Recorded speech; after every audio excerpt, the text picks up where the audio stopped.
हे बघा मित्रांनो, पहा असं पुष्प होतंय ना. मग अशी म्हणलंच ना मागच्या व्हिडिओमध्ये. मग आता पक्षी येणार आहेत. हे बघा पुष्प होतंय मस्तपैकी. पुष्प घेऊ पक्षी बुधवारी येणार आहेत. पण मग चला पसरवून ठेवू. मस्त लईच काम राहते किरकोळ कारकोळ.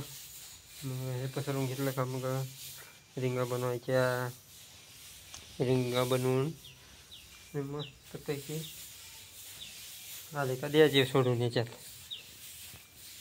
रिंगा बनवू तो पण व्हिडिओ काढू बरं का. रिंगा बनवू, पक्षी सोडू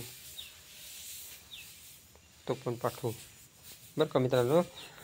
ते कसं वाटलं काम ते कमेंट करून सांगा. हे बघा असं हे बघा, इकडे पसरवायचे बाकी आहे ना. इकडे पसरवायचे बाकी आहे ते बघा. आणि हे इकडून चाललो आहे आता पसरवत. काय आता करते. चला तर मग पसरवतो फटाफट. चला बाय.